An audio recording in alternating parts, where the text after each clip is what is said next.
ஓம் முருகா போற்றி, கந்தா போற்றி, கடம்பா போற்றி, கதிர்வேலா போற்றி, அறுபடை வீடு கொண்ட முருகப்பெருமானை போற்றி போற்றி.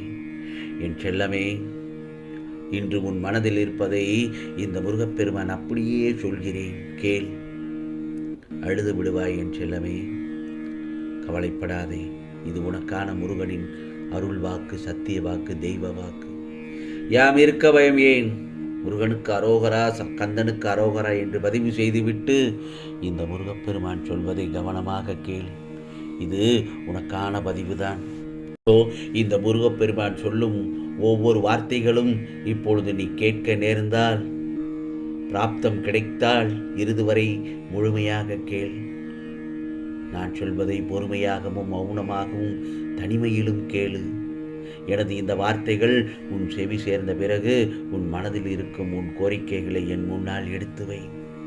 இன்று நீ என்னிடம் கேட்டது கிடைக்கும், கேட்பது கிடைக்கும். உன்னுடைய அதிமுக்கியமான ஒரு கோரிக்கையை இன்று இப்பொழுது என்னிடம் கேள் என் செல்லமே. நிச்சயமாக இந்த முருகப்பெருமான் நான் உனக்கு செய்து கொடுப்பேன். ஏனென்றால் எப்பொழுதும் நான் உனக்கு கிடைக்கும் ஒரு சத்திய வாக்கு. என்னிடம் முழு மனதோடு நம்பிக்கையோடு யார் என்னிடம் எதை கேட்கின்றார்களோ அவற்றை அனைத்தையும் நான் அவர்களுக்கு கொடுப்பேன். என்னிடம் பிரார்த்தனை செய்த பிறகு நிச்சயம் நடக்கும் என்ற நம்பிக்கையும் இந்த முருகப்பெருமான் செய்து கொடுப்பார் என்ற பொறுமையுடனும் காத்திருப்பவர்களை ஒருபொழுதும் இந்த முருகப்பெருமான் ஏமாற்றுவதில்லை. இப்போது இந்த கணத்தில் இந்த மாயமான உலகை பற்றி நீ புரிந்து கொள்ள வேண்டும். மாயை பற்றி நீ புரிந்து கொள்ள வேண்டும். மாயை பற்றி நீ தெரிந்து கொள்ளவும் வேண்டும். எது உன்னுடையது என்று கருதுகிறாயோ உண்மையிலே அது உன்னுடையது அல்ல. ஆகையால் சிருஷ்டியில் என்னுடையது என்று எதுவுமே இல்லை. எங்கே யாருக்கு எதுவும் சொந்தம் இல்லை என் செல்லமே. உனக்கு சொந்தம் இல்லாத ஒன்றை நீ உரிமைக்காக அதை நீ பெற்றுக்கொள்ள முடியாது அல்லவா? அதே போலதான் ஒன்று உன்னிடத்தில் வந்து சேர வேண்டும் என்று விதி இருந்தால் அக்கணத்தில் உன்னிடம் வந்து சேர்ந்துவிடும். அதை தடுப்பதற்கு இங்கே எவரும் இல்லை. கடுமையாகவும் எந்த ஆசபாசங்களும் இடம் கொடுக்காமல் எந்நேரமும் என் குடும்பத்தினரின் சுகத்திற்காகவே உழைக்கும் நான் ஏன் கஷ்டத்தை மட்டும் அனுபவிக்கிறேன் முருகா என்று என்னிடம் கேட்டுக்கொண்டிருக்கிறாய். கண்ணீர் மல்க அழுது கேட்டு புலம்புகிறாய். விதி விளக்க முடியாதது என் செல்லமே. இங்கு காரியங்கள் இல்லாமல் எதுவும் நடப்பதில்லை. ஒரு சில விஷயத்திற்கும் நிகழ்வுக்கும் உனக்கு காரணங்கள் புரிய வரலாம். இப்போது அது இல்லாமல் எப்போது வேண்டுமானாலும் அதற்கான காரணங்கள் உனக்கு புரிய வரலாம். ஆனால் ஒரு சில நிகழ்வுகளுக்கு எந்த காரணத்தையும் நீ புரிந்து கொள்ள முடியாது. ஆனாலும் அதற்கு பின்னாலும் ஒரு காரியங்கள் இருக்கத்தான் செய்யும். இந்த மனித உலகத்தில் அது எட்டாத பொருளாகவே இருந்து விடுகின்றது. எனவே எல்லாவற்றுக்கும் கேள்வி எழுப்பிக் கொண்டே இருந்தால் பதில் கிடைக்காத கேள்விகளுக்கு பின்னால் நீ ஓடிக்கொண்டே இருக்க வேண்டியிருக்கும். எனவே எது நடக்கின்றதோ அதை முழுமையாக ஏற்றுக்கொள். எல்லாமும் உன் நன்மைக்குத்தான் என்பதை முழுமையாக புரிந்து கொள். உனக்கு கெடுதலான விஷயங்கள் நடப்பதற்கு இந்த முருகப்பெருமான் நிச்சயமாக விடமாட்டேன் என்பதில் நீ உறுதியாக நம்பிக்கையோடு இருக்க வேண்டும். நான் முன்பே பலமுறை உன்னிடம் விளக்கி இருக்கின்றேன். மறந்து இருந்தால் மீண்டும் கேள் என் செல்லமே. உனக்கு நடப்பது இப்பொழுது தேவையாக தெரியலாம். ஆனால் அதற்கு பின்னால் இருக்கும் ஒரு நல்ல காரணம் பின்னாளில் உனக்கு விளங்கும். எனவே எது நடந்தாலும் அது நன்மைதான். உன் கண்களுக்கு தீமையாக தெரிந்தாலும் கூட அது உன் எதிர்காலத்திற்கு நன்மையாகத்தான் இருக்கும்.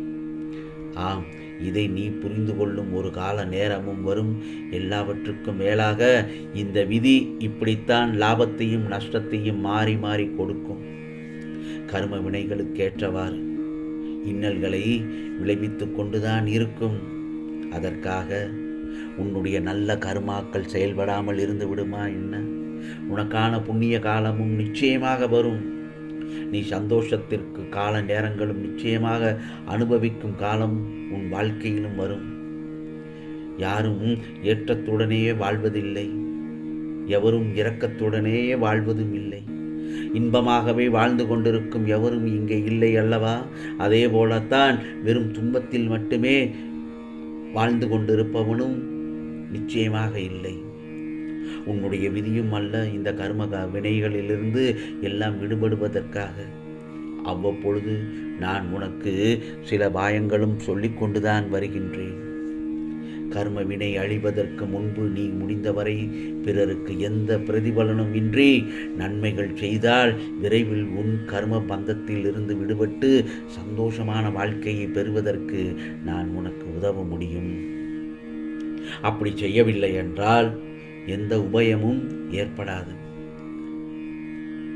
அவன் தர்மமே தலைகாக்கும், தர்மமே தலைகாக்கும். மனதில் உள்ள விரோதங்களையும் வீண் வாதங்களையும் அழித்துவிடும். ஆகவே தீங்குக்கு தீங்கு என்பதை தவிர்த்து விடு. தீமைக்கு பதிலாக நன்மையை செய்வதற்கு முயற்சி செய். பிறருடைய சொற்கள் உனக்கு தீங்கிழைக்காது. அதே சமயம் உனக்கு தீங்கிழைத்தவர்களுக்கும் உதவி தேவைப்படும் போது நீ அவர்களுக்கு உதவி செய். அதனால் நீ மகுடமாகவே உயர்வாகவே தவிர தாழ்ந்து போக மாட்டாய் என் செல்லமே. நினைத்தவர்களுக்கும் உதவி தேவைப்படும் போது நீ அவர்களுக்கு உதவி செய். அதனால் நீ தாழ்ந்து போக மாட்டாய் என் செல்லமே. இவ்வாறான மேன்மையான குணங்களை நீ வளர்த்து கொண்டால் அந்த இறைவனுக்கு பிரியப்பட்டதை நிச்சயமாக செல்ல குழந்தையாக மாறிவிடுவாய். இறைவனின் இரக்கமும் அன்பும் உன்மேல் பொழிய துவங்கும். நீ உன்னை சுற்றி இருப்பவர்களுக்கு, உன்னை விட தகுதியில் குறைந்தவர்களுக்கு எத்தனை கருணை காட்டுகின்றாயோ, எத்தனை உதவிகள் செய்கின்றாயோ, அத்தனைக்கும் பலனாக உனக்கு மேலிருக்கும் இறைவன் உனக்கு உதவுவான் நிச்சயமாக. நீ மற்றவர்களுக்கு தருவதைத்தான் அந்த இறைவனிடமிருந்து 10 மடங்காக திரும்ப பெற முடியும். எனவே உன்னால் முடிந்தவரை உன்னை சுற்றி இருப்பவர்களுக்கு உதவி செய்து கொண்டே இரு. அவர்களுக்கான இரக்கத்தை காட்டிக்கொண்டே இரு. கருணையுள்ள இறைவன் உன்னை அவன் மடியில் வைத்துக் கொள்வான். அதே சமயம் பக்தி செய்தவுடனே வேண்டியது கிடைக்க வேண்டும் என்று எண்ணாதே. பக்தி என்பது இறை அருளையும் புண்ணியத்தையும் பெறுவதற்கான ஒரு நுழைவுச் சீட்டு. இறைவனின் அன்பை பெற இது ஒரு அங்கீகாரம். இதை செய்துவிட்டு காத்திருக்க வேண்டும். எல்லோர் வாழ்விலும் சாதனைகள் வரும். அதன் பிறகு நீ செய்யும் ஒவ்வொரு காரியத்தை பொறுத்து அவரவர் தேவைகளை பூர்த்தி செய்யப்படும். இப்போது நீ நான் சொன்னபடிதான் வாழ்வியலை நகர்த்தி கொண்டிருக்கின்றாய் என்றால், உன்னை சுற்றி இருப்பவர்களை நீ கருணை கொண்டு பார்க்கின்றாய் என்றால், யாருக்கும் எந்த தீங்கும் செய்யாமலே துன்பமே வந்த பொழுதிலும் ஒழுக்கத்தை கடைபிடித்து தான் வாழ்கின்றாய் என்றால், நீ அந்த இறைவனின் பிரியத்துக்கு பாத்திரப்பட்டவனாக மாறுகின்றாய். ஆகவே சின்ன சின்ன சாதனைகள் இறைவன் உனக்கு தரத்தான் செய்வார். எப்படியும் சில சோதனைகளில் நீ வென்றாகிவிட வேண்டும். தனக்கு பிடித்த வைரத்தை பட்டை தீட்டித்தான் ஜொலிக்கச் செய்வார் அந்த இறைவன். எனவே இப்போது நீ காணும் இந்த சின்ன சின்ன பிரச்சனைகள், சிக்கல்கள் எல்லாம் பெரிதாக எண்ணாதே. நீ பட்டை தீட்டப்பட்டு கொண்டிருக்கிறாய். விரைவில் பெரிய செய்தியை, நல்லதொரு செய்தியை உன் செவியில் கேட்கப் போகிறாய். ஆகவே இது முருகப்பெருமானின் அருள் வாக்கு, சத்திய வாக்கு.